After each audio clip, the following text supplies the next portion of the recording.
I'm a native of Somerville, Massachusetts. You can tell that I'm a native by the way that I pronounce Somerville. My sister and I were raised by a single mother. It was really my mother and my grandfather who would say to me over and over, we got to get you out of Somerville, and the way we're going to do that is by getting you an education. My grandfather, who could fix anything, I mean anything, and he could build anything, I can't fix anything. And that's because he just would say, no, Robert, you go study. He didn't want his grandson living the life that he lived. Coming out of my neighborhood, there was sort of like limited role models that you would say, oh, I'm going to go to college and I'm going to be that. And medicine seemed like a terrific profession, so that when I went to Holy Cross, I actually, ticked the box, declared as a pre-med, having no idea what that actually meant. When I was a senior at Holy Cross, my mother died suddenly of sudden cardiac death. She was 42 years old. And I was a bit of a lost soul. I thought about dropping out of college to take care of my younger sister. I was her legal guardian at that point. And a very wise pre-medical advisor at Holy Cross, Mike McGrath, who I think was also the pre-med advisor for Michael. Michael's 5 years ahead of me, looks much older, but he's 5 years ahead of me. And Mike McGrath called him and said, hey, I got a young guy here who could use a big brother.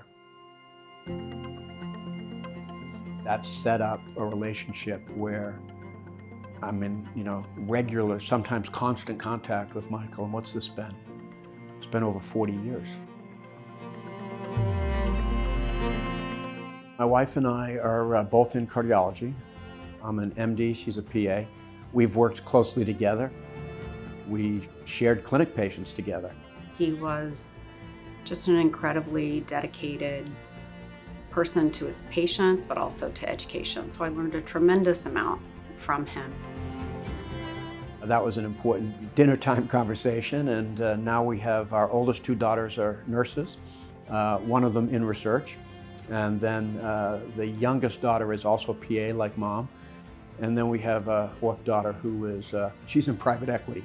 So she, as the sisters say, well, she'll be the only one of us that ever makes any money. I have known Dr. Harrington for about 11 years, going on 11 years. We first worked together at Stanford, and when he became the dean at Weill Cornell, I was happy to have the chance to interview for this opportunity to continue to work with him. He's a real human being. He's approachable, he's friendly.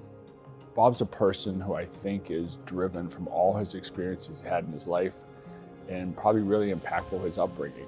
And Bob never forgets the importance of every single person. The first conversation I had with him was actually by phone when we were doing the search, the dean's search for Weill Cornell Medicine.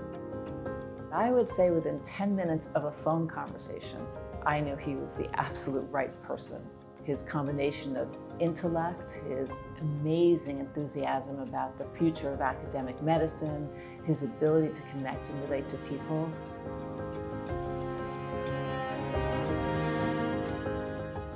I think he has just an exceptional thirst for knowledge and passion for doing the right thing.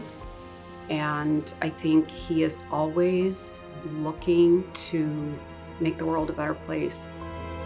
This commencement marks 40 years since I showed up as an intern at what was then UMass Medical Center. Getting an honorary degree from a place that I love, but really from a person that I love, is amazing. And I'm deeply, deeply grateful to him for his friendship, his guidance, his care for me over the years.